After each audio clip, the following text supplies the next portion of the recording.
اعتکاف کی فضیلت اور اہمیت۔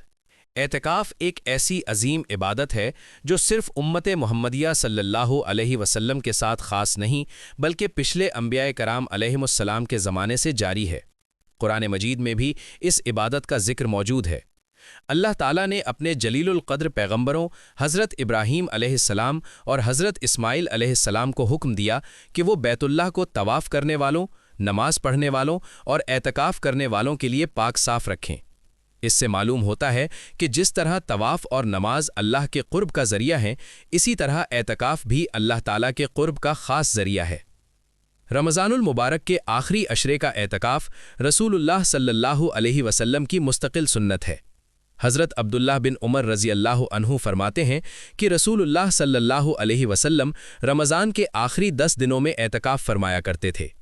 اسی طرح حضرت عائشہ رضی اللہ عنہا بیان فرماتی ہیں کہ نبی کریم صلی اللہ علیہ وسلم نے ہمیشہ رمضان کے آخری عشرے کا اعتکاف کیا، یہاں تک کہ آپ صلی اللہ علیہ وسلم کا وصال ہو گیا، اور آپ کے بعد ازواج مطہرات بھی اعتکاف کرتی رہیں۔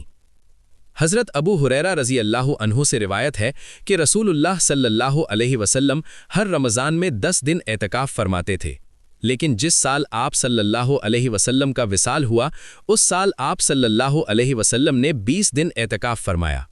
علماء فرماتے ہیں کہ اس کی ایک وجہ یہ بیان کی گئی ہے کہ نبی کریم صلی اللہ علیہ وسلم کو محسوس ہو گیا تھا کہ یہ آپ کا آخری رمضان ہے، اس لیے آپ صلی اللہ علیہ وسلم نے عبادت میں زیادہ محنت فرمائی تاکہ امت کو بھی زیادہ نیکی کرنے کی ترغیب ملے۔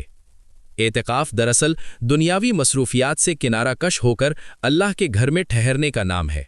اس میں انسان اپنے دل کو دنیا کی فکر سے ہٹا کر اللہ تعالیٰ کی طرف متوجہ کرتا ہے، اس کی رحمت کا طلبگار بنتا ہے اور مغفرت کی امید رکھتا ہے۔ علماء نے معتکف کی مثال ایک ایسے شخص سے دی ہے جو کسی بادشاہ یا بڑے دروازے پر آ کر بیٹھ جائے اور کہے کہ جب تک میرا مقصد پورا نہیں ہوگا میں یہاں سے نہیں جاؤں گا۔ اسی طرح معتکف بھی اللہ کے در پر آ کر بیٹھ جاتا ہے اور گویا عرض کرتا ہے، یا اللہ، جب تک تیری رضا اور مغفرت حاصل نہ ہو جائے میں تیرے در سے نہیں اٹھوں گا۔ اسی لیے معتکف کرنے والے کو اللہ تعالیٰ کی رحمت اور مغفرت کی قوی امید بلکہ یقین رکھنا چاہیے۔ اعتکاف کا ایک بڑا مقصد شب قدر کی تلاش بھی ہے۔ نبی کریم صلی اللہ علیہ وسلم نے ابتدا میں رمضان کے پہلے اور دوسرے عشرے میں بھی اعتکاف فرمایا، لیکن بعد میں آپ کو بتایا گیا کہ شب قدر آخری عشرے میں ہے، اس لیے آپ صلی اللہ علیہ وسلم نے آخری عشرے کا اعتکاف اختیار فرمایا اور صحابہ کرام کو بھی اسی کی ترغیب دی۔ احادیث میں اعتکاف کی بڑی فضیلت بیان ہوئی ہے۔ ایک روایت کے مطابق معتکف گناہوں سے محفوظ رہتا ہے اور اسے ایسی نیکیاں بھی ملتی رہتی ہیں جو وہ اعتکاف کی وجہ سے انجام نہیں دے سکتا، جیسے مریض کی عیادت یا جنازے میں شرکت وغیرہ۔